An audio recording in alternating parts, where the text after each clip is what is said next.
Uganda will the next year start processing and exporting meat as the government is working with Norwegians to set up meat processing factories in 4 regions in here in the country.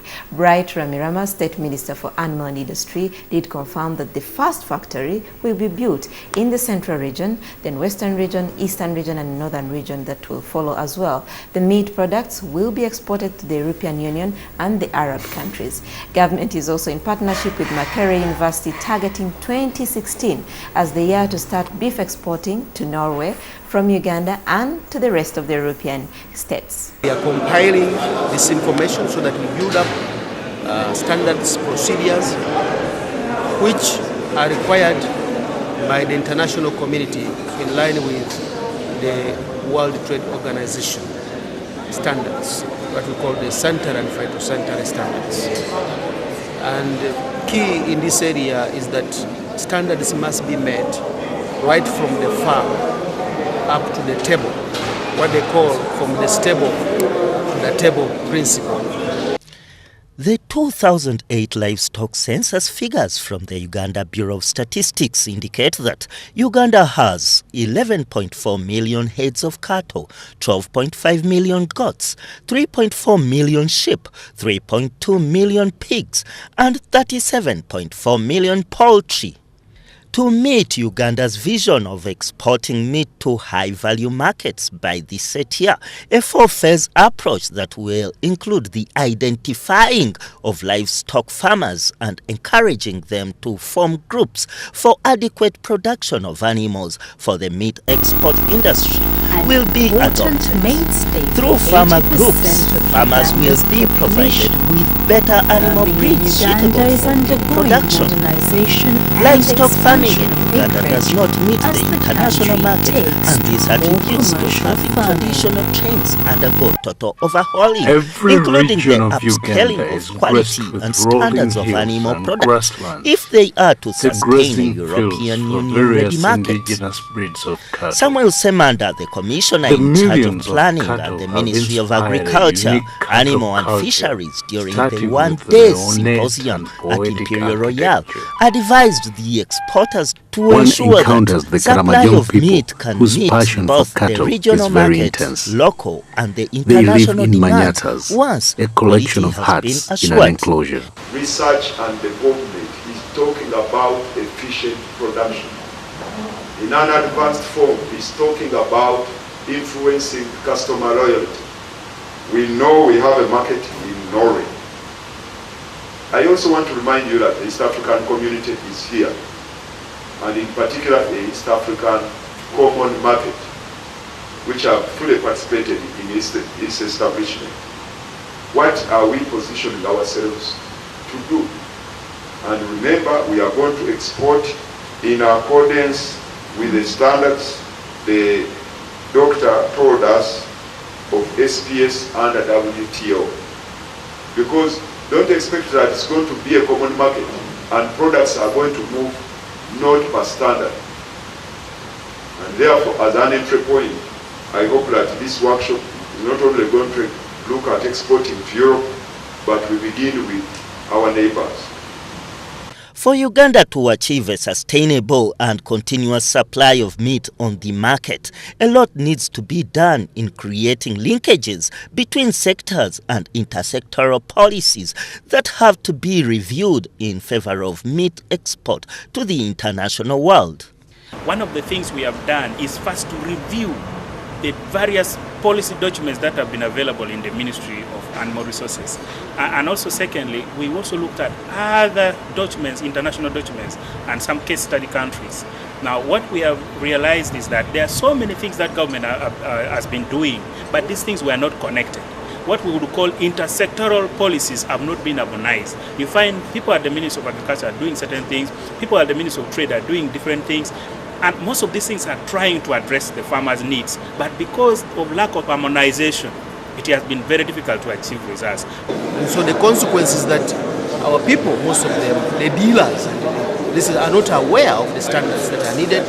This country needs those standards, needs the guidelines, and the people need to know. And these guidelines are going to be generated, and when they are adopted, all the stakeholders will have their input. the physical changes, the chemical changes, the biochemical changes, and the microbiological changes. Because these changes impact on the quality of the end product and also on the safety of the food when it is on the table. To encourage livestock farming and to ensure adequate production of animals for the meat export industry, it will be very important to identify key players in the livestock sector and encourage formation of farmer groups. For us, under Uganda National Farmers Federation, we view this as a very good development because all along our meat had never gone out of the country, actually, to those developed countries. So what we shall do is to guide the farmers to start producing quality meat, because for meat to be exported, it has to be of good standard. It has to meet the sanitary and phytosanitary standards which were set up by the World Trade Organization. As a union, we have to build capacity amongst ourselves, amongst farmers, so they talk to each other, so they exchange information, so that they are better their farm management practices. And farming is a business, and it should be run as a business. And once you do all the things that needs to be in place, you've got to make sure that at the end of the day, you're making more money than what you put in. If you're losing money, then it's not a business. We shall be addressing the project through a number of activities, and among the activities that we have chosen is to specifically identify areas we are calling disease control zones. Because one of the problems we have in international meat trade is the presence of some internationally deterrent animal diseases that would prevent us from entering the export market. Government should therefore take a deliberate effort to rally farmers into a unified and cooperative action to facilitate the realization of an export-oriented meat industry in Uganda. So the private sector will help us on beginning to grade the meat and paying its worth. We will have to make sure that farmers have made their input, the cooperatives have made their input, the districts, the police that are involved in regulating and ensuring that the legislation is enforced, as well as the policymakers and institutions like us that are involved in research and capacity building. We need to work together to make sure that the system will work and will work well. You have seen, for example, the way animals are handled on farm. How are they fed? The animal welfare is a critical issue because it affects the quality of the food and also the factory. If it's a dirty factory where you produce the animal from, then nobody's interested in taking your product. Here is a clip of how we get our own cows transported to the abattoirs. With modernized and designated centers in different regions, standardized abattoirs will reduce on the transport costs currently incurred, thus improving the price of beef positively. Then the way you transport the animal affects its quality. Not only that, but also the spread of disease. But the product itself is affected. We are going to encourage traders to transport animals properly so that they may have good quality meat and good quality animals when they arrive to where they slaughter. So with that, because we know that because of the laxity of implementation of policies, traders tend to do things the wrong way, and in the end, it costs them.